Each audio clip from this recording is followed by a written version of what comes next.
Mr. Hamlin, I guess we need to do the roll call. We need to, everybody's here. I guess Miss Appa. Here. Mr. Henry. Here. Reedy. Miss Mona. Here. Mr. Zuko. Here. Mr. Robinson. Here. Mr. Razor. Hey. Since I was just talking to you, I think I'm here. I hope. Okay, if you would, Bill, number 10, please. Bill 10 amends to Article 533, parking meters by authorizing the Allentown Parking Authority to fix, alter, charge, and collect parking rates and charges for on-street parking for specific locations, dates, and hours, to promote and allow for flexibility in the fixing and adjustment of parking rates, to promote downtown business and the public welfare, to take advantage of technological advancements in the parking industry, and when necessary, account for scheduled events in the downtown business area of the city of Allentown, which are better served by off-street facilities, and making adjustments to Article 333 to comply with such changes. Okay, I guess I'll turn it over to you guys. I don't know who's going to speak first, but I'm happy to speak first, Mike, is here. Honorable City Council, Ted Zeller, Chairman of the Allentown Parking Authority Board, and with me this evening I have John Morgan, our Executive Director. I am pleased to be before you this evening on this draft piece of legislation, which is the second part of the process in making Allentown actually the most technologically advanced parking city in the Commonwealth of Pennsylvania. We were able to obtain an INISTA grant for replacement of single-space meters with new state-of-the-art parking kiosks. These parking kiosks are all connected to a central server and will have the ability now to vary rates at certain times. That's one of the many different features that attracted us to this. I put in front of all of you what these machines look like. This is one of the two types of machines that we're going to have. This is going to be the full video screen machine, which has a nearly 17-inch digital display, which will help with information on how to use the machine. This very rate of parking, which we're going to get into in a moment. In addition, it has an instruction card, which you could also have messaging there, and also another programmable rate screen, which is 5.7 inches, which you can also have messaging on how to use the machine and what rates are being charged when. These will line Hamilton Street and I believe just a little bit on either edge on the side of the zipper, if you will, which is the the central business district. They need a 110 line, and so we have to connect them via a 110 line. The remaining machines will be solar powered. They will not have the video, but they will have the programmable rate screen and certainly the instruction card. This legislation that we are proposing this evening is really not about the event nights. Your heavy event nights between the hockey games and the concerts might total about 60 per year. When you add up other miscellaneous show, community events, it's 90, 100 times a year at best that there's something going on at the PPL Center. This legislation is really about the 250, 300 other nights of the year, and other days of the year. We, Allentown City Council, had the province, many years ago, seeing the PPL Event Center coming, that you had to have enforcement till 10 o'clock at night because you want people parking in front of the meters, you want them to go to the garages. That was rolled back to 9 p.m. Well, that's great, but really, for not even close to a third of the year, that was wagging retailers that suffered because they no longer had the free parking at 5 o'clock that they were accustomed to. Now, we certainly have a long way to go retail-wise. I know there's retailers in the room this evening, retailers that talk to other retailers, and we look forward to hearing from them. But this legislation is really about community development and business development downtown. Because with the ability to be able to vary the rates, we can drop enforcement to 5 p.m. On weekdays. We could even drop, on the Central and Hamilton, it's the $2 per hour rate. We can drop that to $1 on Saturdays when there's not events. The other part of the legislation, which deals with events nights, is really quite simple. It just is trying to keep people from gaming the system, if you will. On a concert night in the deck, it's $10. I could go up to a meter, not put anything in the meter, and I get a ticket. It's $10. What's the point of that? There's just no point. So we propose that on event nights, we'll charge the $2 for the first hour, $2 for the second hour, like it is right now.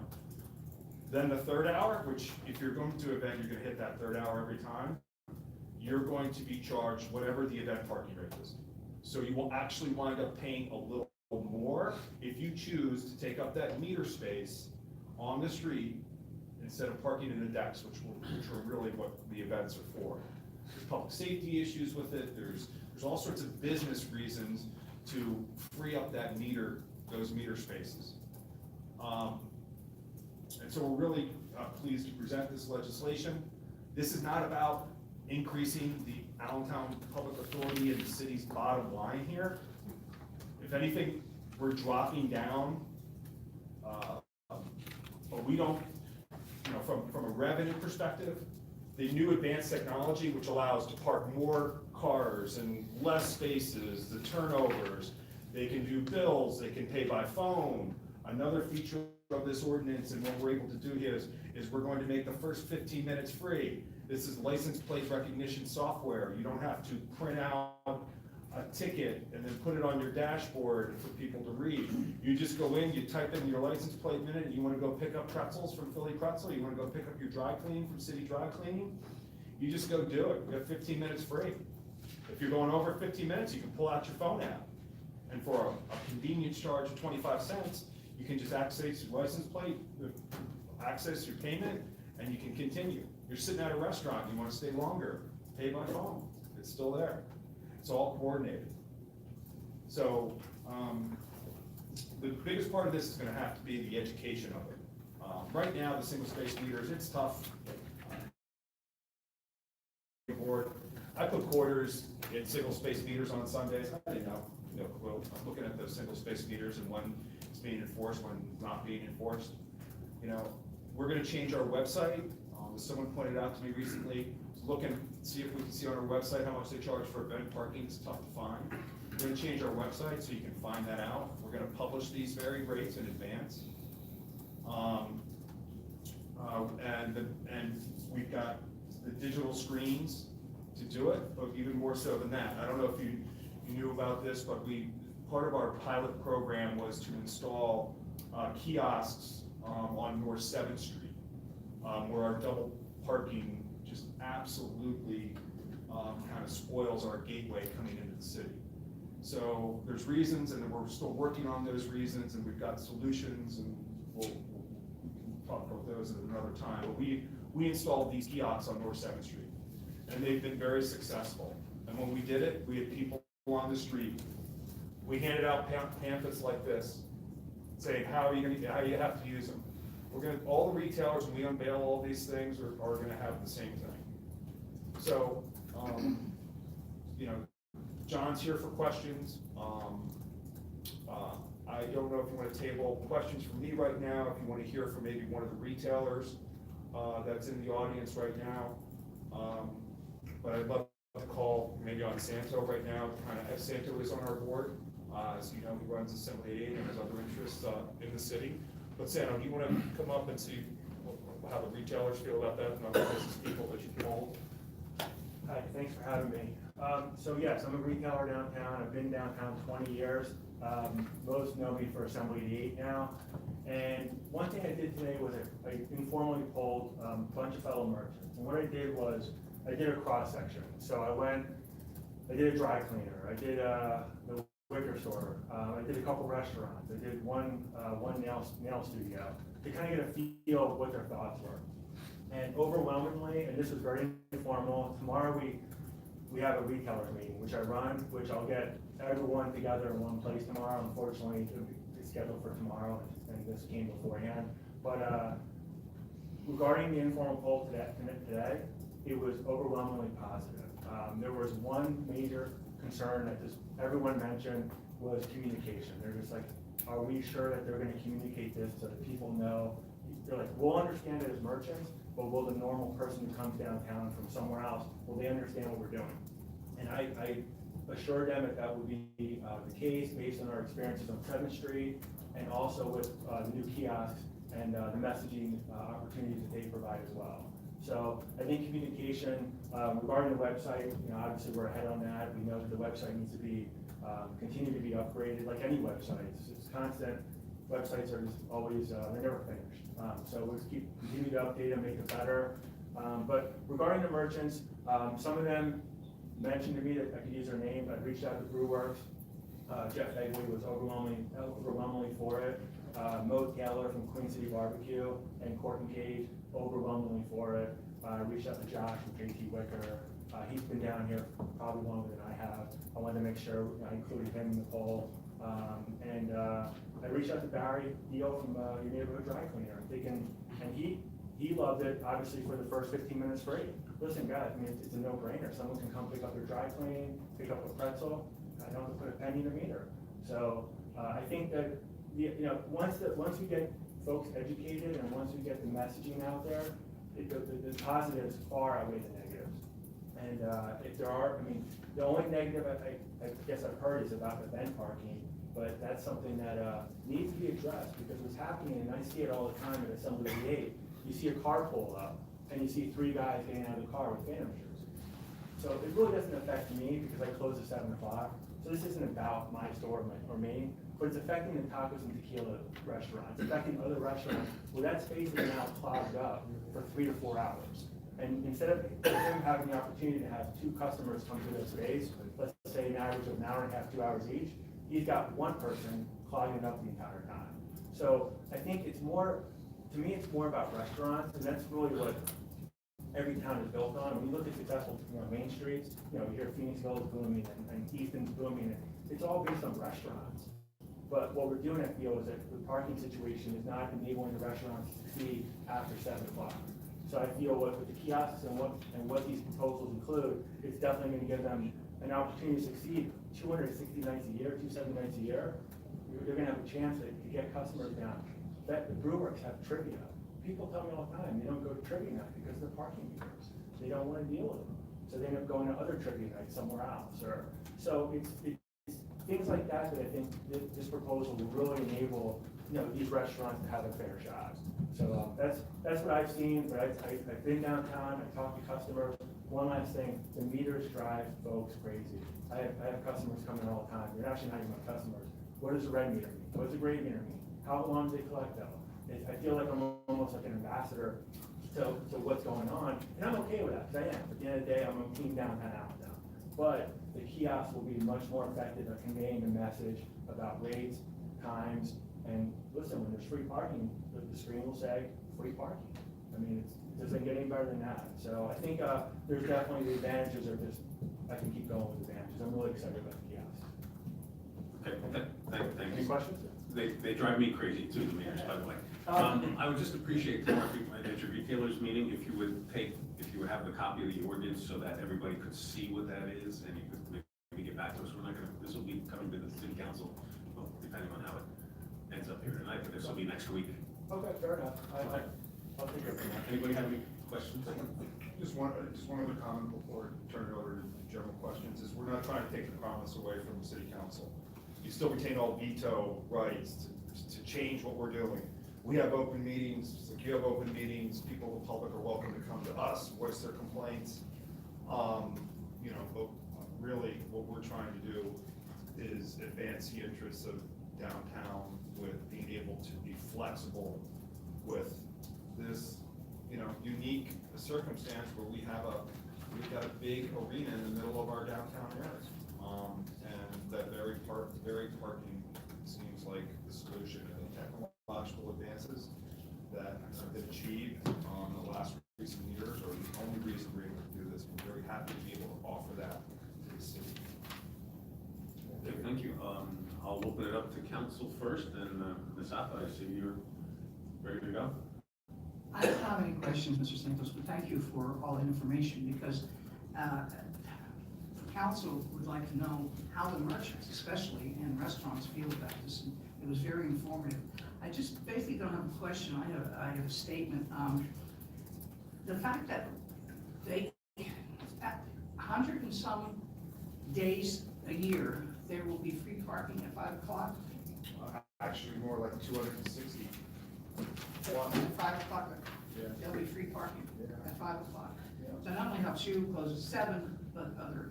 And I understand there was a statistic that we were told that during the Elton John concert, it was sold out, but our decks weren't sold out. And that only indicates one thing. And then when Ozzy Osbourne, we had more money come in that from the decks than we did, and he wasn't even sold out. So that indicates to me that people are, what Mr. Zeller said, for $10, wow, what is it gonna do? It's, the only thing that's gonna hurt are the merchants and the people that need to park there. You know, if I'm that lazy, I can put $10, I'll go. That doesn't make any difference to me to go and pay a $10 ticket. But the reason we have these parking decks and the major cities that do have these parking decks is for a reason. To free up the parking for merchants and restaurants and so on and so forth. If you're going to an event, it's gonna cost you just as much. It's gonna cost you actually less, isn't it? $10, is it, for an event? Yes, $10 for concerts, $6 for bands, $3 for community events in the decks. So I think everybody wins all around with this. I think it's wonderful, and as a merchant,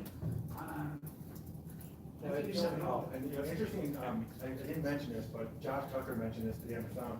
He thought, when I mentioned to him about 5 o'clock, early enforcement, he actually thought about maybe keeping the store open later now. He said, listen, maybe I'll stay open until 6 or 7, and I can tell my customers, you have free parking after 5. So it's things like that that become, really integral with the merchants, and they're able to use that and try and at least advertise that to their clientele. So I think it's really important. But yeah, transient parking is definitely what this is all about. It's about creating spaces on the street. Because what's happening is, that example I told you about the Phantom stands, which happens all the time, they're preventing 2 other people from coming and spending money in our downtown. But the Phantom stand car was gonna be here regardless, they're going to the game. So if we can shuffle them to the deck and free up that space for other folks that are coming, other consumers that are spending money, it's a win-win. And it helps the merchants, it helps the restaurants. Again, I think it's more restaurant driven because they're open later. And I'm okay with that. I mean, it's not about Assembly 88 or certain merchants, but it's just to get downtown thriving again. And I think this proposal really helps move that to the right direction. I agree, and I think what was most telling was that we had a concert with Elton John completely sold out, but our decks weren't. And that is telling. That is, where are they parking? Obviously parking, tying up our parking meters. So in my estimation, that's all telling, and I'm absolutely all for this change. I think it's and you're right, the communication, so the people out there know exactly what's going on. And am I correct also, Mr. Zeller, that there are screens at the kiosk to tell you exactly how to work this? Yep. For people that, so There's it's- multiple points on the video machine, which I put in front of everybody that you can educate folks. So I'm gonna miss all those people coming and asking me about the meters. That's all I have. Thank you. I just want to say I am all for this change. Thank you. Thank you very much, Ms. Appa. Mr. Green. Thank you. Is this general questions, and not necessarily to, Not necessarily him, no. As a matter of fact, you can have a seat if you want. All right. Yeah, that would address him. thank you, yeah. So, First of all, I want to say thank you for bringing this issue. I've not spoken to you about it before when I saw the 107th Street. It is excellent. I've been wanting to see this for a very long time, and I was just in Florida, and I used it all the time. In fact, I even have the app from Florida.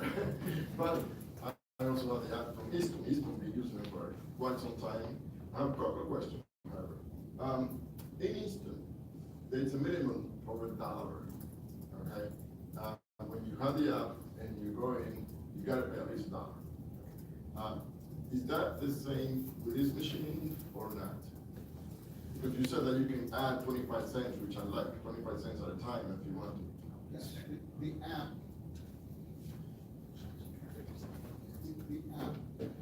can be used, however it's set up by mobile now. So if their contract legally says the minimum purchase is $1, then that's the contract that they've signed. I believe our contract is 50 cents. And last year, we lowered our convenience fee from 35 cents to 25 cents. So, the app, like, the app that I used in Miami, Florida, Miami, it's called Pay by Phone, right? And you gotta put the name, the number, or your space, there's a sign on top of it that you gotta put your number on. But then you put your card, and you can actually, add it. You can add it by hours, by 50, it's half an hour, so just that's the way it's gonna be that time as well. A little bit different, because we're not gonna have marked spaces, you just put your license plate in, and that's how you're gonna access it. Yeah, you put the license plate as well over there, and you don't have to put the little sticker like Philadelphia. In Philadelphia, you just put a little sticker in your car, you don't have to do that anymore. Right. So that's excellent, I really like it. I used the one on 7th Street, and I was like, wow, we want this. But the other part of it was, I was a little confused with how much you have to put in, what you're asking. So you're saying, I think I heard you say you put 25 cents for how long? The 25 cents was the convenient charge by the pay by phone. Oh, okay, That's so what I that's was the mentioning. minimum. Yeah. Okay. Well, that's their that's the convenience charge, the pay by phone. If you're paying right at the kiosk itself, Mhm. there's no convenience charge. So how much You can pay- and for how much time? Quarter. The quarter gives you how many minutes? Well, if it's $2 an hour, right, you break that. Oh, so you're keeping it at $2 an hour? If it is. During the days until 5, on Saturdays, we're actually thinking about dropping that 2 down to 1, because what's the point? That's one thing, I mean, I was thinking probably $1 and a half at the beginning, and then have a graduating, like, probably if you stay longer, and that would be for the people who really wanna stay, that should be in the garage instead of parking there. So let's say I'm going over to, I don't know, give you a good example. I went over to pay my taxes there one day at the Sovereign building, okay? And they were busy, so I put like, I'm not gonna be there more than 20 minutes, so I put a quarter, okay? And they give you, I think it's 15 minutes free of it right now, right? No, we're proposing, You propose that 15 we minutes, will but- give you the first 15 minutes free. Yeah, I think it was in the red one that I was saying over there, but the issue is that I put just the amount of time that I thought it was gonna be. But then what happened is, they were very busy, so I had to come back and put some more money. But I don't wanna pay $2 if I'm only gonna be there for like 15 minutes to 20 minutes. So what I'm saying is, if somebody who's gonna go to a concert or whatever the venue may be at PPL Center, it should be, versus somebody who just wanna go and grab a sandwich or something, probably stay at one of the places for less than an hour or an hour. So you don't wanna charge them $2 for just an hour. I think you can charge them, you'll be okay charging them probably $1 or less for an hour. And then if they wanna stay longer, then it's better for them to park in the parking garage. So you charge them more.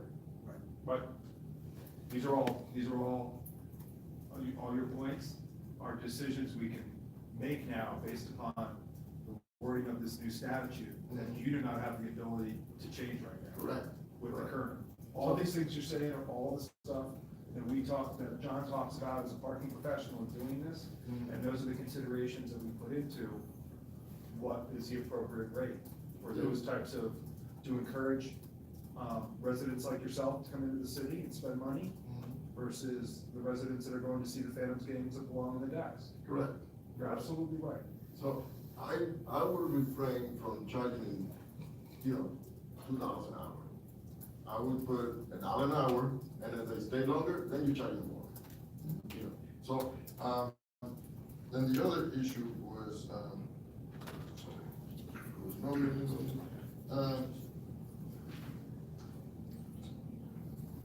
Oh, the one that I didn't understand was well, I didn't know if he was explaining the right way, the violations. Okay, so, for the first, I think it was the first, for 10 days, you pay $25, right? Right.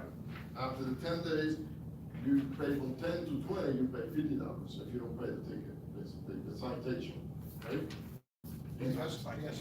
Yes, that's correct. That's what it was. It's not a citation yet. Well, if you don't pay your ticket, it's, It's 50. it's $50. Right, now it's- The violation, is that's for lack of. Now it's $10, so a concert is still, it's kind of like the whole point. You got, you just park at the street, pay your ticket, as opposed to going to the deck and paying $10. It's the same amount.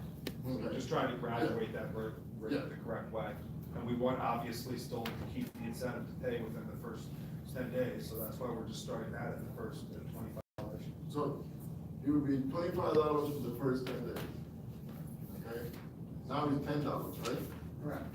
Now it's But $10. remember, the 25 is only when there's an event going on. Yeah, that's what I was gonna say, that's only doing events. And if you park within, that's only within the, business district quadrant, Right. right? Yes. Okay, good. Now, you only wanna take anything after the 20 days, right? Because from 10 to 20 is 50, but you didn't put anything after. Let's say you lose your ticket or something, you forget about it, what happens after 20 days? Yeah, there's a different part of the statute that we didn't change that already controls that, as to what the maximum is. I forget, I don't have the statute in front of me. But we're not changing that part. So whatever it is now, that's what we'll continue. Yeah. Right, so we just have to look at whatever the statute is, because it's not here. We didn't change the ceiling on the ultimate statute. I think it's not to exceed like $100 or $125 or something like that. I think that's the ceiling on any ticket. We didn't touch that. Yeah, I think this is excellent. I would just add what I said in regard to the, first hour. I think people sometimes wanna just grab a sandwich at one of those places, and they don't wanna pay, sandwich costing over, let's say they go to Starbucks, they don't wanna pay extra $2 just for all parking lots, because you wanna have, you wanna go in and out kind of thing. If you pay $1 for the first hour, I think that would be excellent. Then they graduate after that. Some will definitely consider. Okay. The statute would allow us to implement that if we thought it was appropriate. Now, the other thing is, the other part of that, the timing. So is, when there is a concert, it will be from until 10 o'clock, or there's an event, it will be up to 10 o'clock? Till 9. Until 9, you will stay until 9. Yeah, we're not. For some reason I read 10 somewhere. 10 days. Good try. Okay, so it's then, it's in the 53304. I think I read something that says, We don't have any interest in keeping our enforcement officers Okay. past 9 o'clock. I think it would be for, previously it was 10 o'clock, and then pulled it back. yeah, to 9.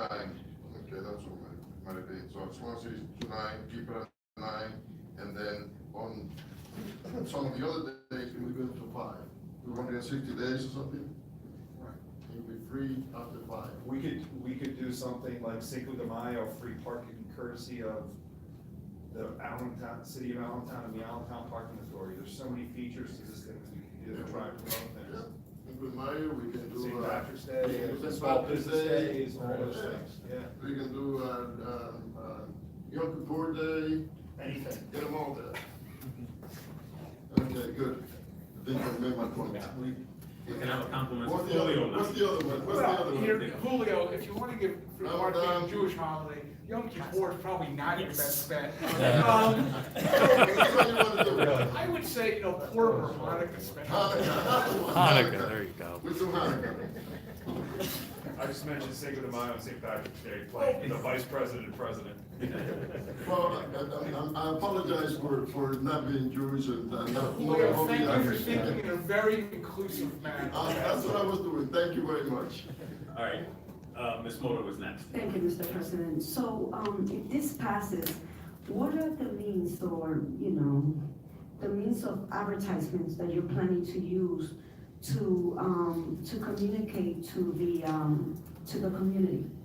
regarding these changes, because I think that this will be good, but at the same time, you know, it will not work unless people know how to use it. I believe that it might be a good idea, but again, sometimes you go to different states and you see different machines, and it just looks so complicated. Another question that I have, will it be in Spanish? I mean, will you have, will the materials be in Spanish? How to use it? Councilwoman, today, in our trial meters that are on set today, right now, there is a button that says for Spanish, and I believe we've tested that. If you press that button, everything, including your ticket when it's printed out, is in Spanish. Okay, so this will be the case for this one also? Correct. Okay, so what are the means of communication that you're gonna be using? The to first, then- yeah, the first step is for us to make it hard on our website not to find this information. It's too hard right now. So we gotta modify our website that is Make it all over the friendly. place, okay? Mhm. That you can't miss it. So We're make gonna sure print that out- you put it in bold then, you know, and It big. have its own, like, Mhm. under several different icon buttons, you'll be able to find this information. Coming up with pamphlets like this, bilingual, most likely, and handing them out, making them available at the retailers is part of the communication. I put these pieces of paper up in front of here. This is the top half of what the kiosk looks like. There's 3 opportunities for the information to be displayed on this, and you can hit the Spanish button for bilingual. The video screen, which is nearly a 17-inch display. In addition, this video screen can provide City of Allentown public service announcements if there's snow emergencies of the like.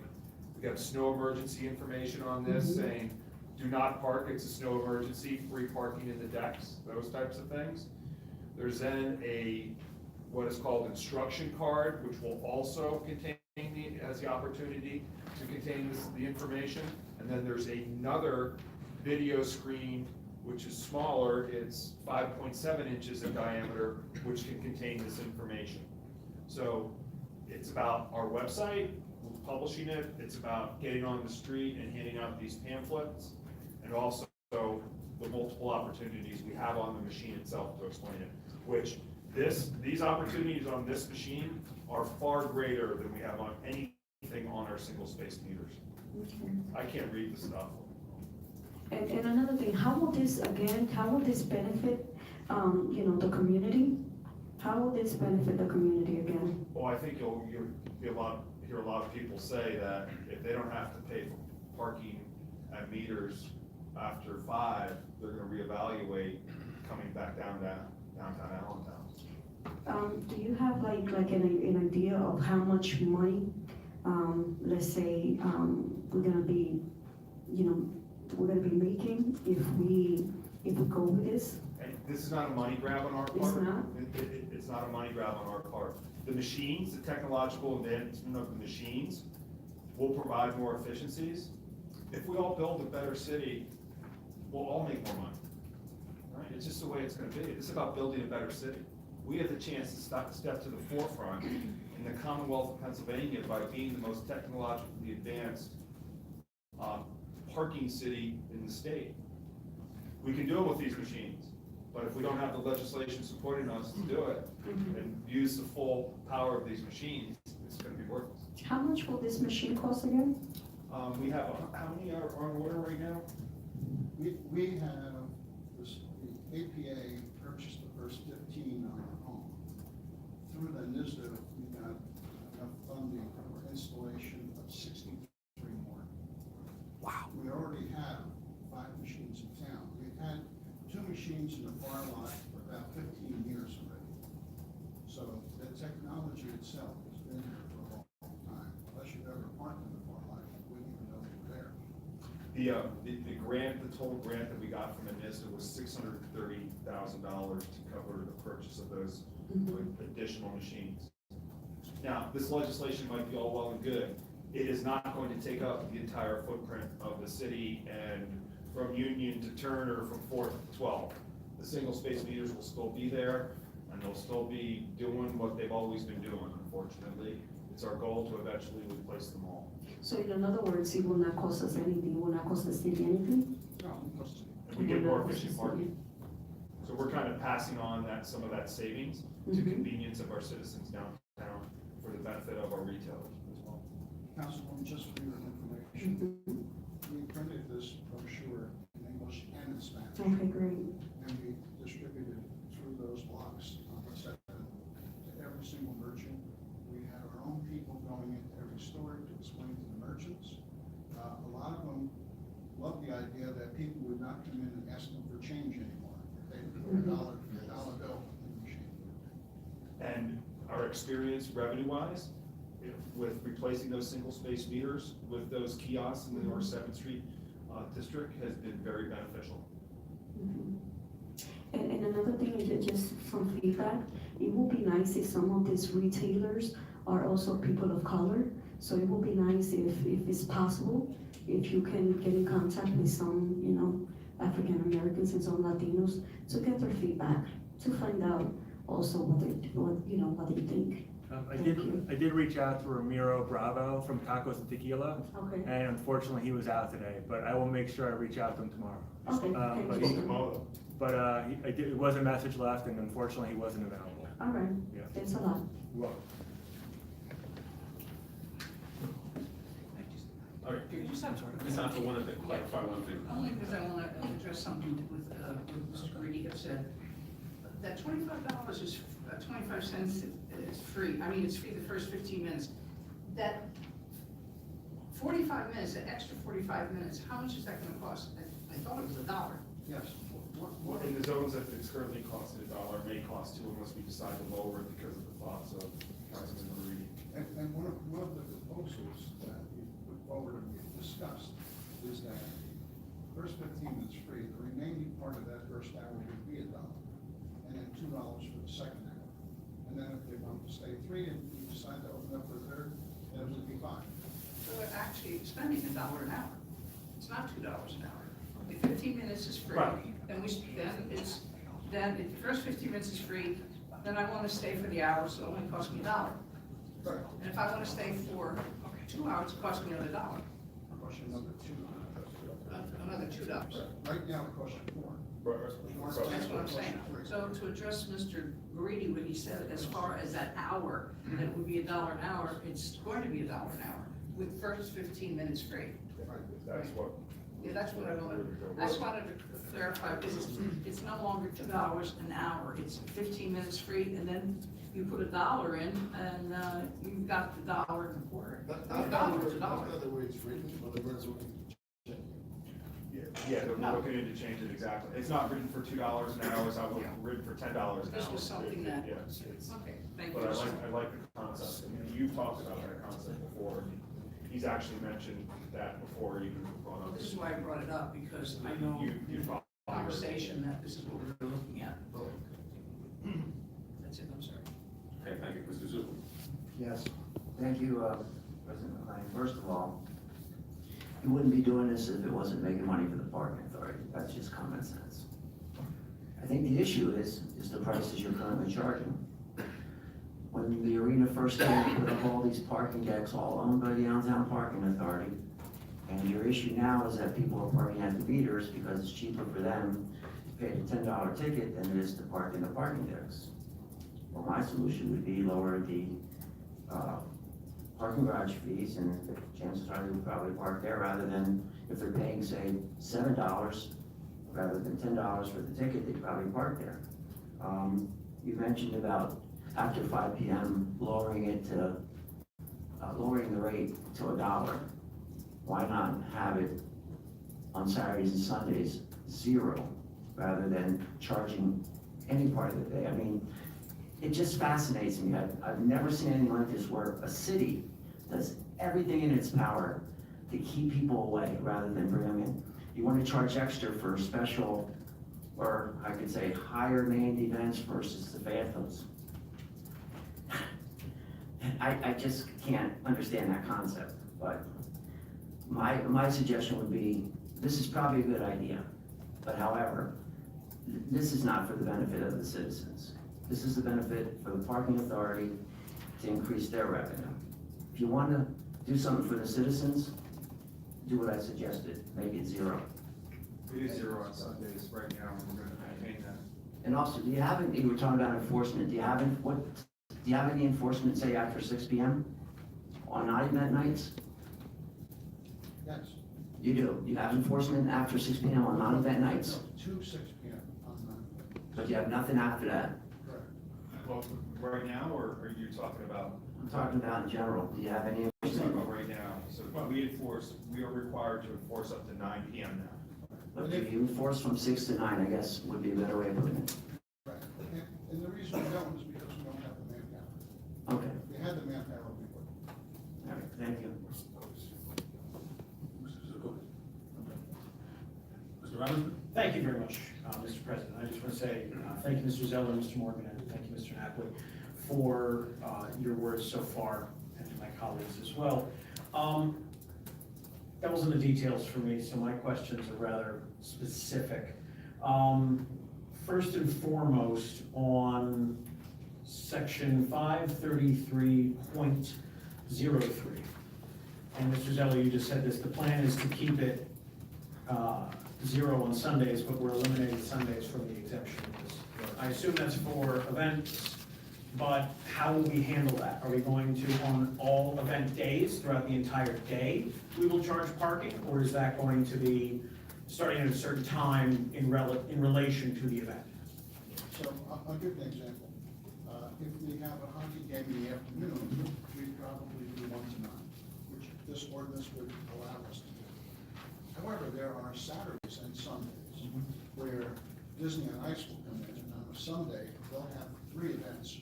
They'll have 3 shows from 10 in the morning until 8 at night. So then we would extend it for those periods of time. And the only time that Sunday, that one could come in is when there's an event. But just to clarify one thing, Councilman, all the councilmen, APA does not set the rate for the event set the rate. That's the consortium of the Bethesda, the Brooks Brothers, and the people who run the event, not us.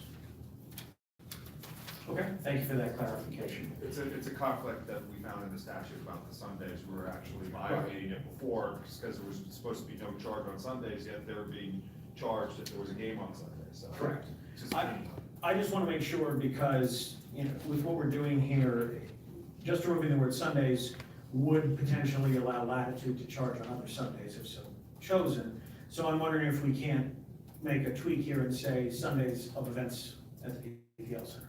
But I do have some amendments with some other questions, potentially. On the next one for section 533.4, so I just want to verify something here. This is in 1 or 2 places in the ordinance where it says, as may be amended by ordinance.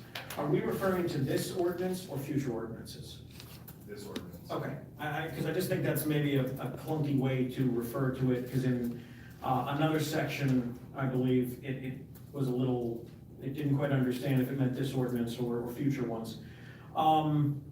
So also, I have a question with this, which is, why are we adding the extra 2 blocks from 10th to 12th? To just have this built for the future, quite frankly. Okay, and are we going to be, just to clarify for the wording of this, are you looking to raise the rates from 10th to 12th to $2 an hour? No. Okay. All right, in section 5. 20 years ago, we might have another, 20 Well, years, yes, 20 years it- ago in the future, so we're trying to build something that's sustainable. No, I understand, I just want to make sure that those businesses and residents aren't potentially looking at an increase that they would not know about. So on section 5, with the marking of spaces, and you said this, Mr. Morgan, that we won't be marking the spaces at all. Is there a concern that that's going to create a less efficient use of the parking on the block? Because just from a very anecdotal way, the block that I live on Turner Street, which has no meters, but also has very little off-street parking, it's not a very efficient use of space, because without the meters, there's no way to determine what a parking space would be, so we don't normally see a number of cars parked there that would be the most efficient. So I'm just curious if that's a concern, because then obviously we're looking at potential lost revenue. In the parking industry, not parking spots. And if you look at the MUTCD, which is the Municipal Uniform Traffic Control Device book, which most states use as their Bible for traffic control. The interior spots on a block are 22 feet long. The end spots are 18 feet long. The average US car today is 15.4 feet long. So by not having more spots, you're actually going to pick up additional parking. Okay. Excellent. It was also to cure the fact that the city has stopped parking spaces a long time ago. So. Well, no, yes, I just didn't know if we might want to look at it, because as I said, sometimes you run into a less efficient, parking system. It's been my experience, but, all right, so when we are looking at, I already asked you about like 7 to 12. So when we look at point 7, I'm sorry, what are we looking at here? I apologize, I lost my place in my notes. Okay, when we're looking at point 17, section 2. So it's, the language reads, on dates where there are no events at the PPL Center, the hourly parking rate for Hamilton, Linden, and Walnut Streets between 4th to 12th Streets and the unit block between Linden and Walnut may be adjusted down to no charge and or the hours of operation of on-street parking meters reduced. And then section 1 has about raising the rates. So my question is, what's the criteria that you're going to use to make this determination, and who will make the decision about raising the rates or lowering the rates? We have open board meetings. It will be discussed in an open board meeting with public comment welcome, but it would be transparent at those board meetings. Okay. Honestly, for me, as long as I'm chairman, I'm gonna rely on my parking professional, which I'm Sure. very happy to have as an Okay. asset right now. So what would be, so if you're saying that it would be at your regular board meetings there once a month? Correct. Okay. So you would be making determinations for an entire month then, or? Correct. Okay. How, Or until we cancel something. Sure. Or until city council tells us. the reason they I cancel. ask these questions, Mr. Zeller, is right now, we have a situation in which if there is any desire to raise or lower the rates, and just for the record, I fully am in support of the idea of being able to be more flexible with these rates for the merchants, for the restaurants. I think that's exceptionally important. But right now, if there's any change to the parking rates, it's handled at an open meeting of council, which is in an evening meeting. Your meetings are in the middle of the day, which is sometimes difficult for people to attend. I know that it's very rare that you actually have members of the public attend your meetings. And if it is, it's usually not more than 1 or 2 people. So that's a bit of a concern to me when we're looking at the rates can be this fluctuating, and that's a very different situation than what we currently have now. I myself feel like I can't support this until I see a policy as to what the decision-making process is going to be. So if it's, let's just say for a minute, as Councilman Zugel said, we have certain events that are more expensive than others. So if we know all the dates of the Phantoms games, and we know that we charge $6 to park at those events, so that we know, we can put out well in advance, these are the dates that it's going to be $6 an hour at the meter. If a concert comes along and we're gonna charge $10 for that, we should have enough advanced warning that we could put that out early as well. So I kind of would feel more comfortable if we could see, and then also the public would have the ability to see what the criteria is going to be for the decision-making process for raising the rates. I'm not at all worried about lowering the rates. I think that should be relatively flexible, because then you can respond to that with needs from the merchants, with needs from the community, and be very adjusted with that. But I think when we're talking about raising the rates, for myself, I would feel more comfortable if we had a decision-making policy that we could see and say, okay, this is the criteria they're using to establish increased rates on event nights. What was the policy that city council used before? Mr. Zeller, you're asking for something that will be changed at least on a monthly basis, potentially. I'm not saying that this isn't something where we feel confident handing over that authority, but I am saying that the citizens of Allentown expect us to do our jobs. And in my opinion, seeing this in print would be good. You talk about 15 minutes being free. That's great. Nowhere is that written in this ordinance, that the first 15 minutes are going to be free. That can be changed at any time. So seeing that in a written policy that your board has approved, that we can say, all right, we know this is the criteria that they're going to use roughly, is something that I think is reasonable. I don't think that's unreasonable in any way.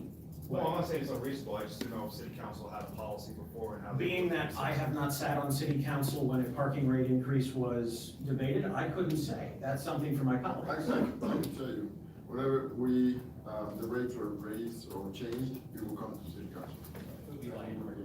By an ordinance and everything and consider. And so that same thing can happen right now, if we raise a rate, they can come to city council and they can tell us no with the way this is structured.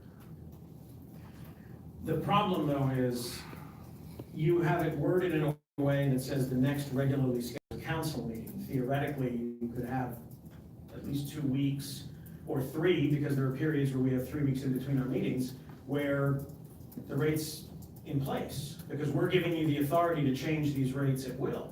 So we would have 3 weeks of people paying one rate, and then we would weigh in and say, no. I think it would make much more sense, and this is what I'm trying to get at, to state that here is our policy. For events of this nature, the rate will be this. For hockey events, the rate will be this. And if you choose to raise those rates based off of economic needs, we can do that at a yearly meeting, say, where you come to us and ask us to approve the administrative policy. I don't think that's asking too much. No, I'm just trying to work through the issue and see if there was an efficient way to address it in the current ordinance right now without holding something up for trying to develop a policy on how to do it. I'm thinking out loud. Sure. Mr. President, if I could throw a thought in here. Right now, the parking meter rates are established by city ordinance. Right. Okay. Is there anything to prevent from that ordinance, and we don't have a solicitor here, you are. But you're. I'm here as a volunteer. And you're also here to represent the parking authority too, but, if this were to go into effect, we would have to change that $25 ordinance, but is there anything in the ordinance, if you know from being on the board, that like, this is the maximum that can be charged? Is there anything that prevents it from being lower than the maximum? No. I would think not. Well, no, and my point is, I'm not worried about a policy to establish lower rates. I'm just talking about raising the rates to say, and this is sort of what I look at it as. And if I'm wrong on this, Mr. Zeller, Mr. Morgan, please correct me, but for every type of event that we have at the arena, you already have established parking rates for the garages, correct? That is true. That's true. Okay, so then I don't see how it will be that difficult between now and next Wednesday to put together a policy that would state, and if it couldn't be approved by your board yet, I would be willing to accept that, but a policy that would state under these circumstances, for hockey nights, we charge this much for the garages, so this is what we'll charge for the meters. For concert nights, it's this much. For Disney on Ice, it's this much, and events of those character.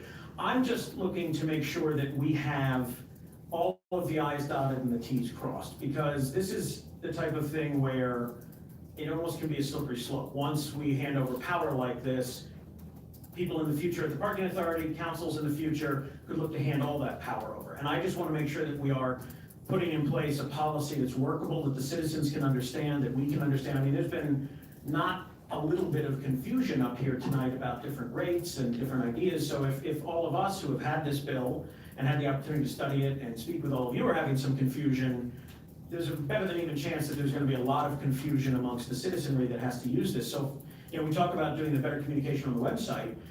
If we have this administrative policy and it can be clearly stated on the parking authority's website, then I think that makes it a lot easier for everyone. And that's what I was trying to get at. And I would say this to you, I think it prevents abuse.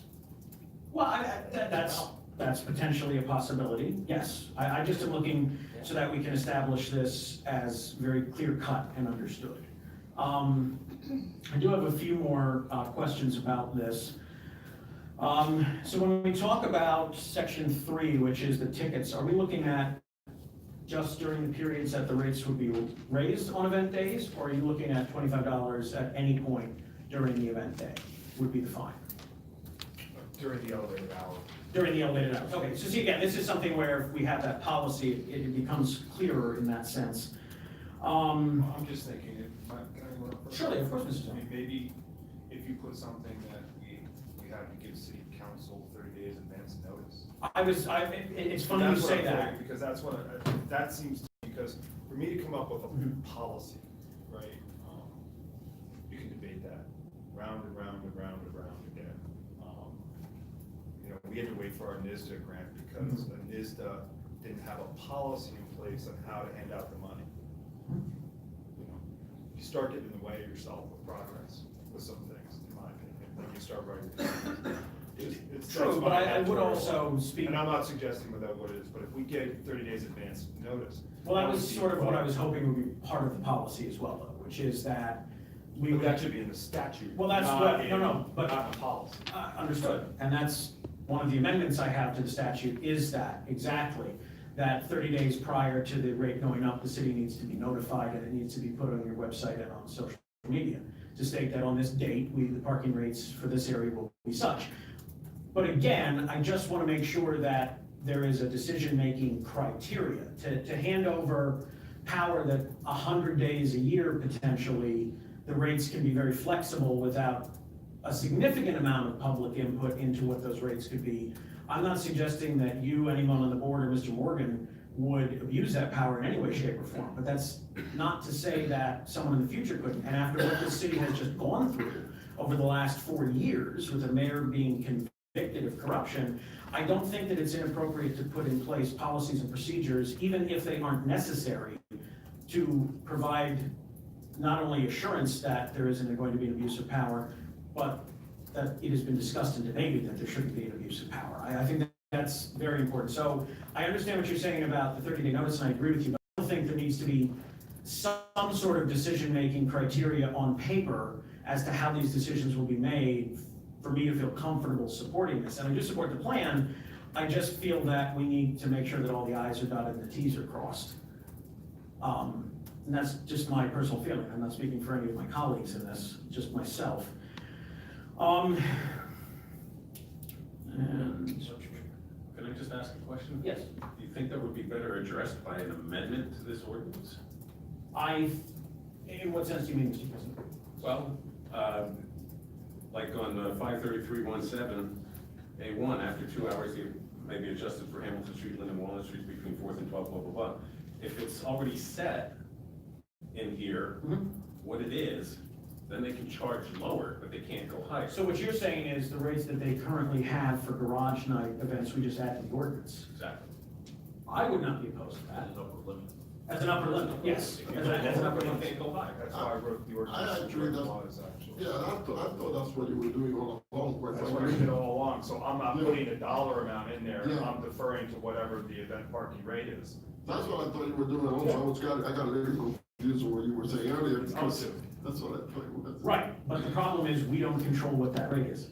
Well, it's controlled by whatever they charge. No, So but- you're charging, then But you we don't say- set that, Mr. Greedy, that's my point. That's his whole point. Yeah, we don't, but I think it's being charged like that all the time. We never really did it here. I don't remember doing that here. They just did it because the parking authority decided to do that. We never did that ordinance here. No, but we never charged the same amount in the parking decks on the parking meters before, which is what we're doing.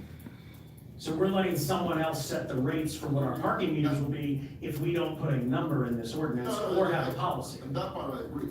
Yeah, I agree. It didn't sound like you did, so I No, apologize. that's what I agree. What I'm saying is that I thought that on game days was gonna be the same $6 rate, and then on concert days or whatever the event may be, would be a different amount. We never, that part, we never, although it's said like that, we never really passed it here. We never talked about that here. Understood, but I'm just gonna read the exact language for section 1.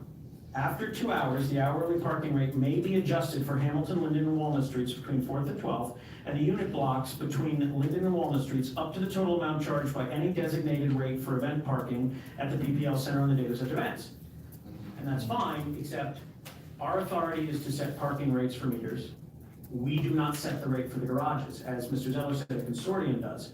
So what I'm saying is, us giving them the authority just to do this means that those parking rates for those nights will be established by someone other than this body, and the intent of the ordinance is that this body, with the sign off of the mayor, is who establishes the parking rates as the final arbiter. We would be ceding, we would be ceding our authority to do that and our stopgap ability to this. And yes, there is a stopgap in there for our next regularly scheduled council meeting. But again, as stated, there's a period where that could be up to 3 weeks. So if you preface section A with just a simple thing, you know, after 30 days of written notice to city council, comma. Yeah, I mean, that I would be, could be That's all amenable fine. to, we can have the solicitor look at the language for something to that effect. Because I do have an amendment that's similar to that, but we could potentially handle this. I just want to make sure, I'm always more comfortable when there is a written policy for making a decision on something. No matter how small, no matter how big, it helps to remove the potential stigma of anything being amiss. And I think that's something that we have to be very cognizant of. I did have a question about the merchants being apprised of this, but Mr. Napoli said he has reached out. Are we also talking to the merchants in the 9, 10, and 1100 blocks?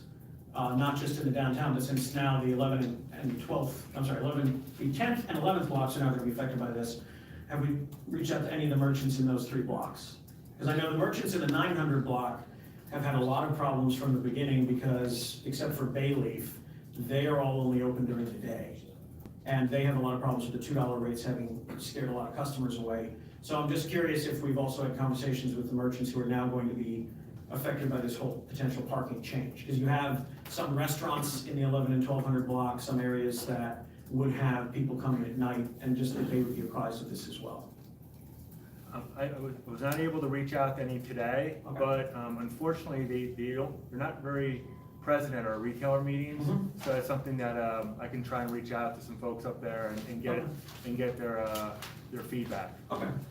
Just because of the fact that we're looking at a change for them as well. You know, if they choose not to respond to you, that's one thing, but just so that we can make an attempt on that.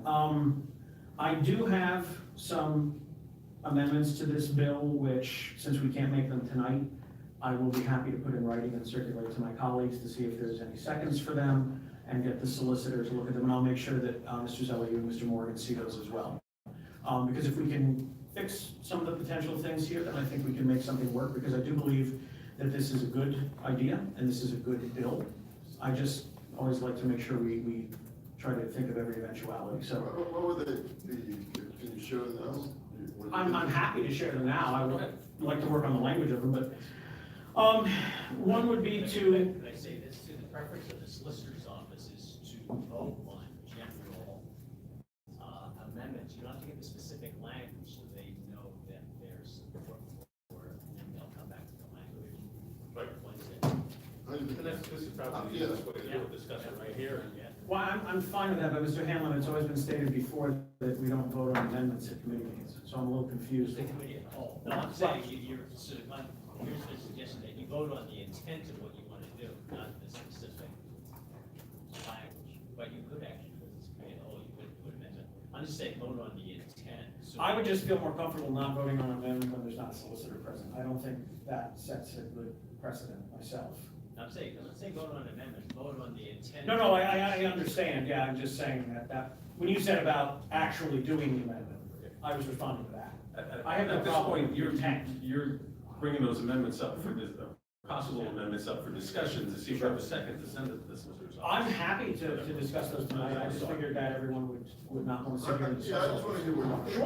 Sure. Even if we don't send it tonight, that don't really matter, it doesn't matter to me. Right, you just wanted to know what the general, If we just hear- that's fine, I'm happy to do that. Yeah, you don't want to do that tonight.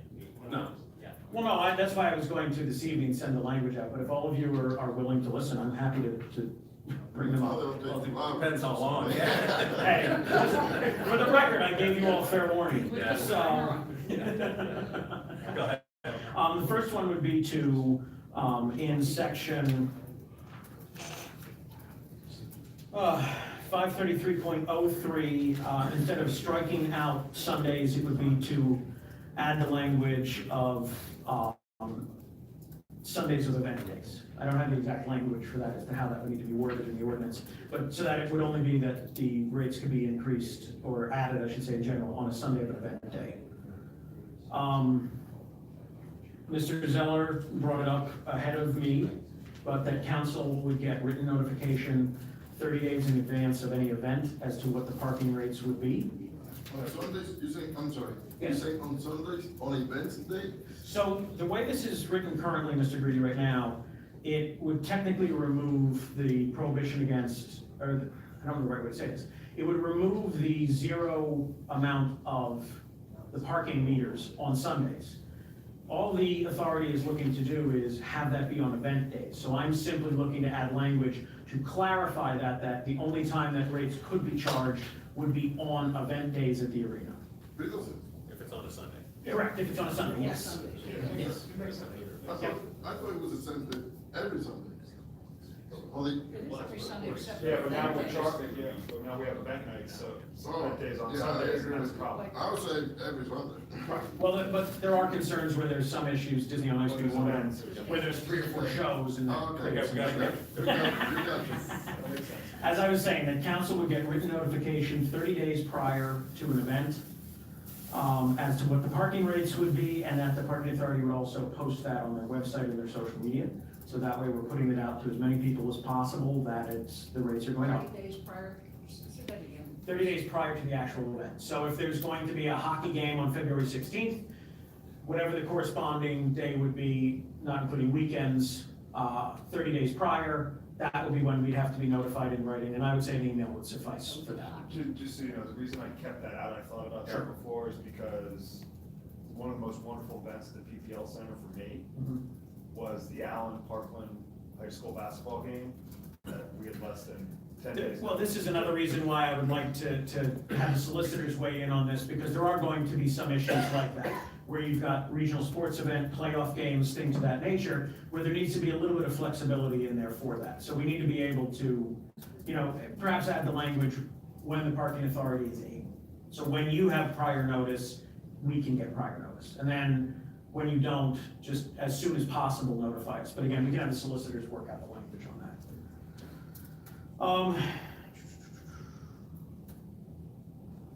And then the other thing was if an administrative policy that I discussed, an annual update on how this would be working. So that we can take a look at, do we need to make any tweaks or changes? Is there an idea where we might want to expand the district? Is there something where you guys get the data that maybe, the 1200 block isn't necessary, so we can withdraw that and you I'm can. requiring an annual report on the progress of these. That's exactly what, I think yes. That would be more appropriate. There's other things that we have to report on, but I'm trying to create policy and then amending policy and trying to politicize that at a council meeting is what I'm concerned. Well, it's not, well, I understand, yes, what you're saying. It's not an attempt to politicize it, but I understand what you're saying. And then I actually have one remaining question that I forgot to ask before, and I apologize. So when you look at this photograph you gave us, are you going to be selling ad space on the streets? We don't have present plans to, and I don't know if we can. So the only requirement that we have is through NISDA, who required as part of the funding that they would be allowed to put information up there. Public service announcement. So at this point, you have no plans to sell any type of ad revenue on it? No. Okay, great. All right. Excuse me, could you push that microphone? I can't hear, Mr. Morgan. This isn't working. You can try it, see if we get feedback still. There was feedback. No, just put it between you. Now it's working. Now it's working. We'll share. No.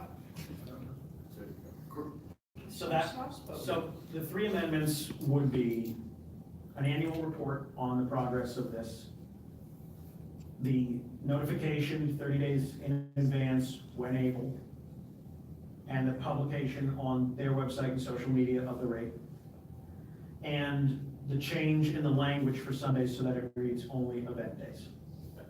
So if there's a second for any or all of those 3. I'll second. Yeah, Okay, perfect.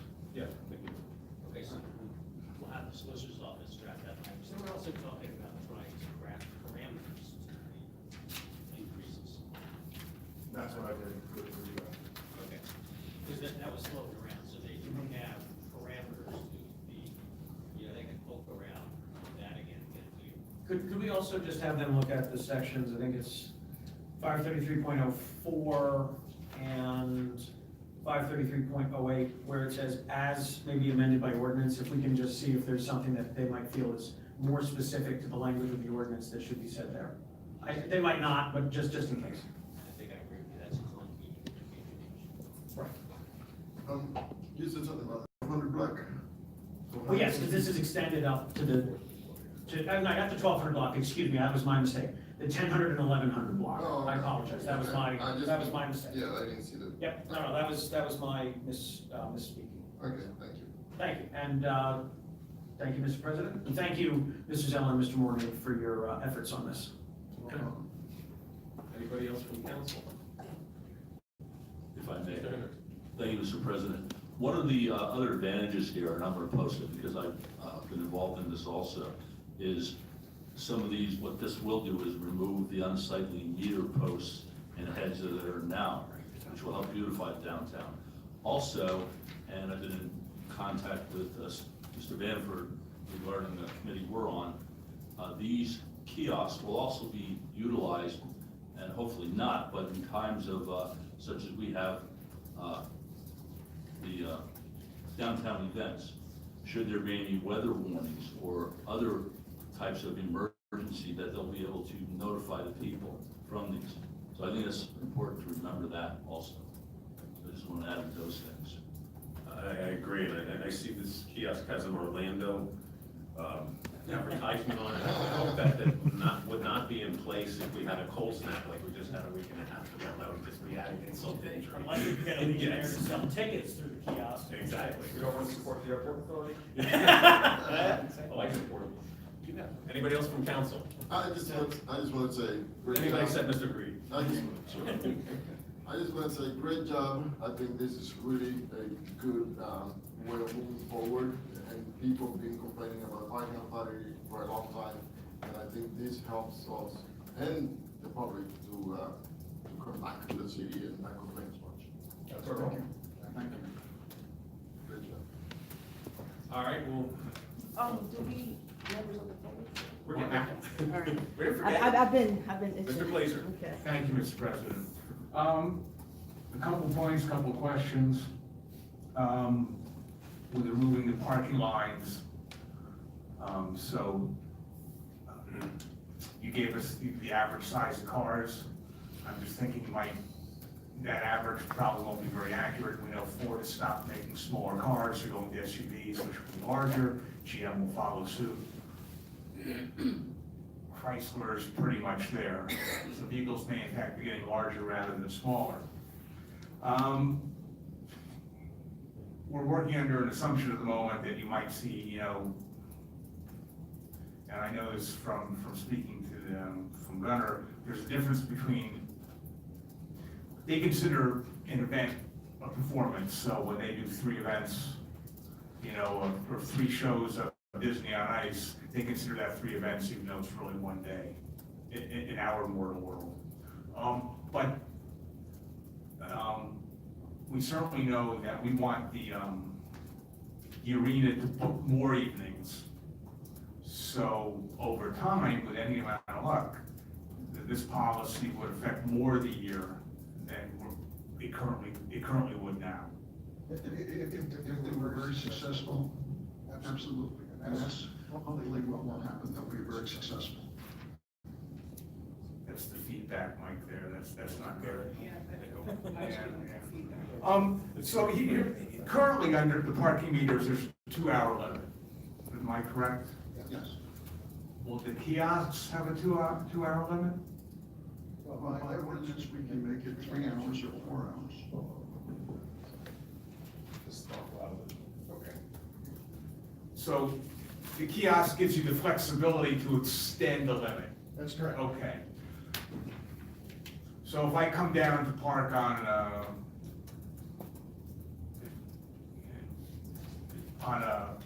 for a hockey game and I come in at 4, or I come in at 5 and I pay my 2 hours at $2 an hour, am I paying for everything up, and I want to stay there for the game, am I paying for my whole 4 or 5 hours up front?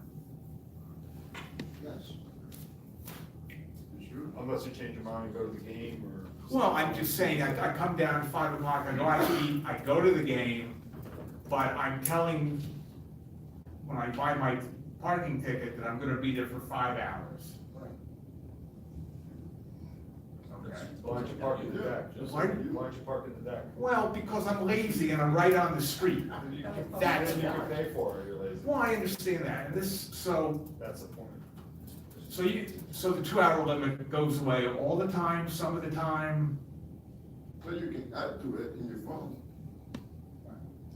And it would be higher. You pay more. Right now, when you go to a parking meter, you can only buy 2 hours at a time, and you're probably gonna go away after 2 hours. Because most of us don't have the phone app. And if we're, either that, or we're just gonna have an expired meter there. The 2 hour limit is also for the worker that decides to go keep on trying to feed the meter right in front of their donut place instead of just parking in the So down. during the 9 to 5, the 2 hour, the kiosks would be limited to 2 hours? We could make that that way. Well, I think we are going to. The tension is because one of the reasons you have meters or you charge for parking is to encourage turnover. Correct. And free parking doesn't do the merchants any good if the same guy's parking there all 8 hours. So how does, under this system, how do we deal with that? Well, I'll give you let's go back to the example that we talked about before. So if we made the parking available for 3 hours or 4 hours, and hour number 3 it cost you $5, and hour number 4 it cost you $10, you're likely to go into a parking garage where it's $1 an hour. When I'm doing the transaction on the kiosk, I have an opportunity to cancel before, when I see, my God, that third hour is gonna cost me $10, or that third hour is gonna cost me another $6, as the case may be. You have that, you can cancel the transaction. At the kiosk? Yeah. Well, you don't pay for it, I mean, You're paying up front. yeah, but you're gonna show the price of what your Yeah, total sure. purchase is gonna be. It's just gonna give you a gross price, it's not gonna break it down by The hour. ordinance that we originally created Yeah. provided for that, but this ordinance doesn't. We can only do that on event nights. We can't up rates on non-event nights. And I understand that, and that's but on an event night, once again, you're gonna see the total price of your parking. Yes. So if once again, I get there at 5 o'clock, the first 2 hours are gonna be at $2 an hour, probably, $4. for a total of $4. Total Right. for it, right. Okay, so, Third hour would be what you would have paid if you went to the deck. which would be $6, so I'm now paying $10 total for the 3 hours.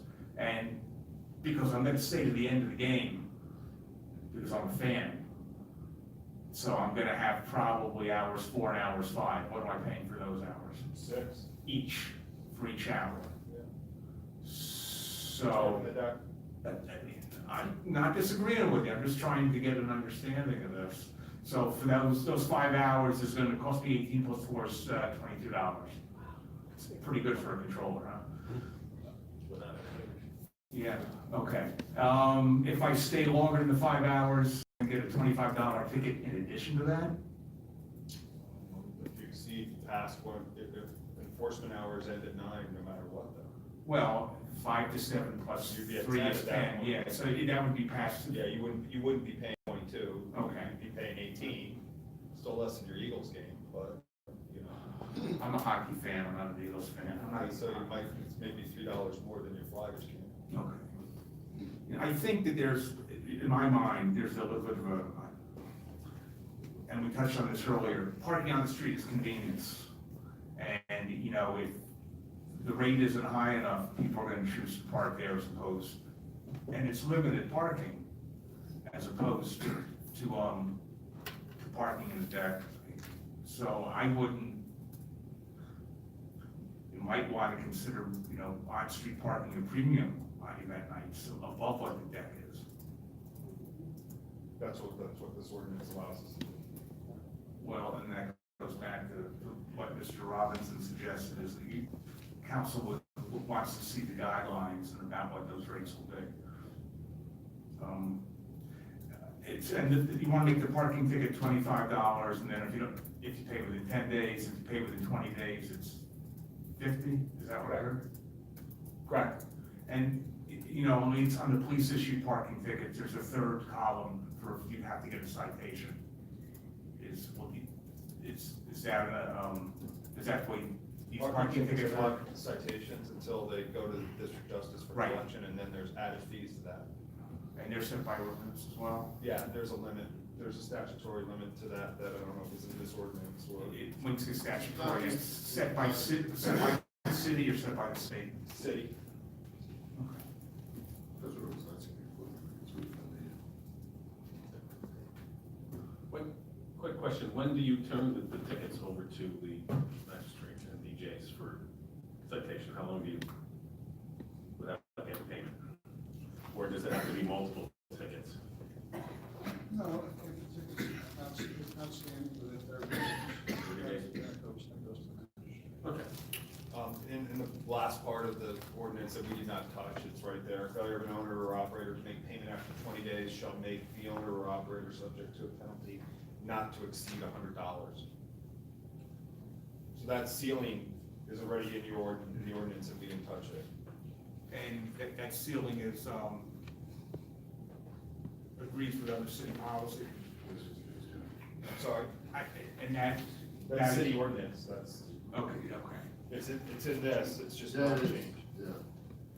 What I mentioned before, there was a ceiling already created that we didn't mess with at all.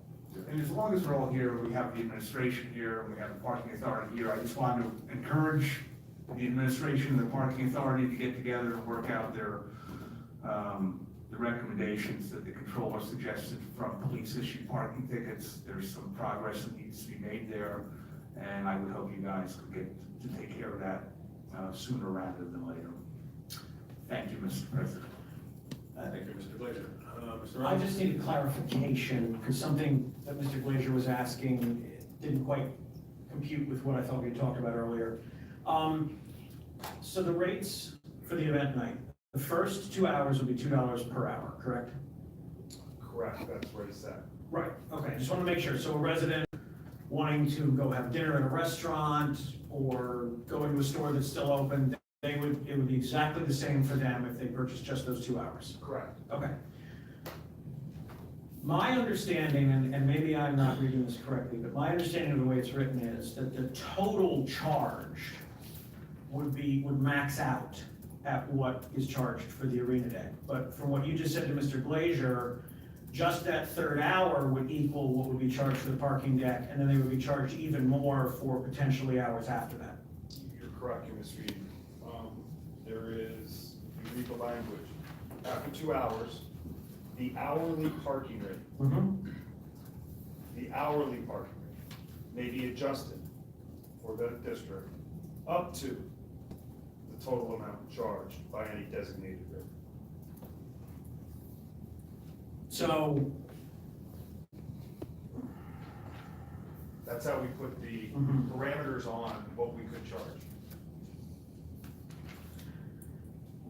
all right, So if I park at 7 o'clock, and I'm only there for 2 hours, it's $4. it's $4. Right.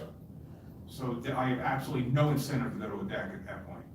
You're gonna be late for your game. The game starts at 7:05. If you're parking at 7th and Hamilton, You know, I you're don't not know. risking much. Yeah, I don't know when concerts start, but concerts may start at 8 o'clock. So, We just didn't wanna mess with labor enforcement hours and those. No, I things. We're trying to appreciate create that. flexibility to promote What- certain behaviors on getting people into decks that should be in decks, and yeah, the but people who wanna come down and eat, can come down and eat and enjoy a reasonable rate of parking. What's the time that these will begin? So let's say the event starts at 7 o'clock. When would you begin enforcement of these rates? 2 hours is 2 hours.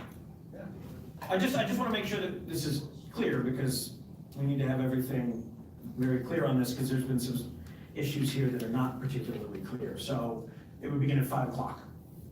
It could begin at 5 o'clock, it could begin at 7 o'clock.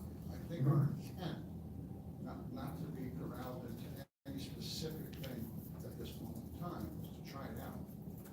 When we talk about a 2-hour limit, or a 3-hour limit, we talk about 15 minutes for free in the first part of that, or the rest part of that is $1. I mean, those are the types of things that we need to explore on the street to help the merchants. I think that just by saying it'll only be 2 hours and it'll only The reason I say that, Mr. Morgan, is I just, we're talking, and Ms. Moda specifically was talking about how are we going to educate people. But if these rates are changing this frequently, and we're trying this out for a week or two, then we might go here, then we might change the time, that is gonna create a lot of confusion, and my concern is a lot of people who are gonna get parking tickets because they didn't realize what in God's name was going on. And that's something that is of a great concern to me, because having a policy that can be understood and straightforward, especially for the people who live in the city, not only our guests, but more importantly our residents, is very important to me. So that concerns me, and that's sort of why I'm talking about an administrative policy. But, all right, thank you very much, Mr. President, I apologize, I just want to make sure we were clear on that. Okay, thank you. All right, now we'll open it up to the public. Hello, Cecilia Gerlach, is this on? Can you hear me? The little button down at the bottom, so you see if the green light goes on. Got you. Okay, Cecilia Gerlach, 109 South 9th Street. I am one of those residents that lives in this area, so I'm here speaking from that perspective. I didn't have much time, so I just drew out a little map of where at this time, based on what I picked up from the parking authority before this meeting, if you have a residential parking permit and you live in this area, the very limited space that's available for you to actually park. I believe it was a couple years ago, there were some issues, and I came here, a couple other folks came here, and some additions, some changes were made. Well, here's the problem. Those of us who live in this area, wow, the fact that we could face a possible like $22 tickets because the parking is so limited. I've lived in this area, in this particular area of Allentown, for about 10 years. I lived on the 900 block of Walnut Street up until about a year and a half ago. I'm currently on the 100 block of South 9th Street. I don't have data, I'm sure you guys have plenty of data, but as a resident who lived there for about a decade, I didn't see too many folks parking on the 900 block of Walnut Street going to hockey games or concerts or anything like that. I'm now on the 100 block of South 9th Street. I don't see it. What I do see is folks parking on Hamilton Street, and if they can get parking, and of course walking down. A lot of the focus tonight has been on Hamilton Street. We've kind of not spoken too much about Linden and Walnut. I'll focus on Walnut because it's what I know, and from just visually, there are more residents, it seems like, that live on Walnut than on Linden. I could be wrong on that. Again, you maybe have the data, and you guys do as well. So I would propose that until the parking authority is able to make accommodations for those of us who live in this area, that either it's tabled or I guess some folks may end up voting it down tonight. Because at this point, I know what the parking authority will say is that there's ample space for someone with a residential parking permit to park. That's not reality. I am lucky enough in my house to have parking in the back. So I'm not even advocating for myself, but there's plenty of folks that live in my neighborhood that don't have parking in the back. And when you think that there are small areas of downtown, Linden, specifically Walnut though, where if you have a parking permit that you're able to park, everyone's competing for that same space.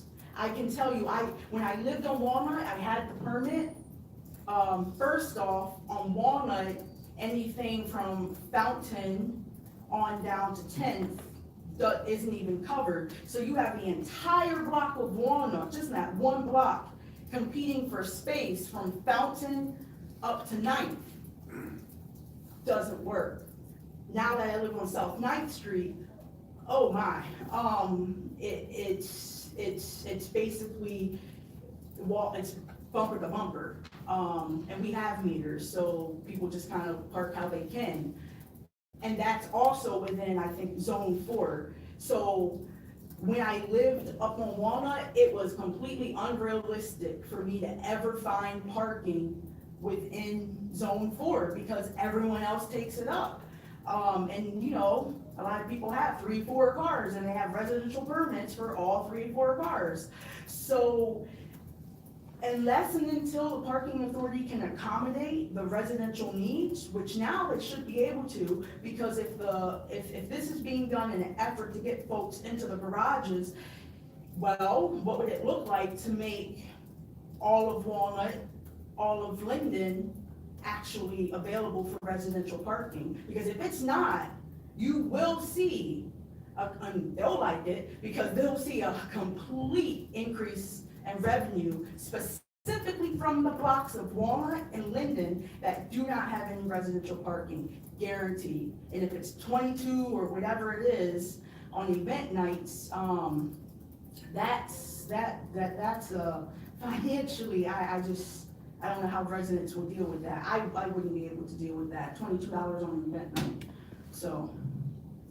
Quick question, so don't you have a sticker in the car? They don't do stickers anymore. I think whenever the parking folks walk around, they have like their little scanner and then it comes up that your license plate matches a residential parking. So what would be the difference if they scan it and you live there? Because there's not enough areas on Walnut. I will speak specifically for Walnut from 4th up to, you guys are going up to 10th or 12th. There's not enough space on Walnut itself that if I have a residential parking pass, that I can actually even park, yet alone on the 9th and 10th and 11th, because if I'm on 9th, 10th, and 11th, and I live there, and if I have a residential parking pass, I'm gonna park on that street, and it's just, there's not enough. There are segments, How do you use it? so here, forgive the lack of professional, but I went down to the parking authority and I looked to see, yep, on Walnut and Linden, within the different zones, where you could park, specifically on Linden, specifically on Walnut, the little scribbly sections, those are the areas where you can park from 4th up until past 10th. So you can see a lot of empty space on Linden. Here, I'll give it to you guys too. You can see a lot of empty space on Linden and Walnut, and I based that off of what I got from the parking authority. I just looked at zone 1, 800 block of Linden, and then I just went through, and they were kind enough to give me streets where residential parking permits will be honored. So I have that here. That's what I based my little professional drawing on. So these squiggly lines that you have over there, those are only the ones, the blocks that are honored. Those are the blocks So that are honored. if they say, okay, we're gonna honor the other blocks, would that be sufficient?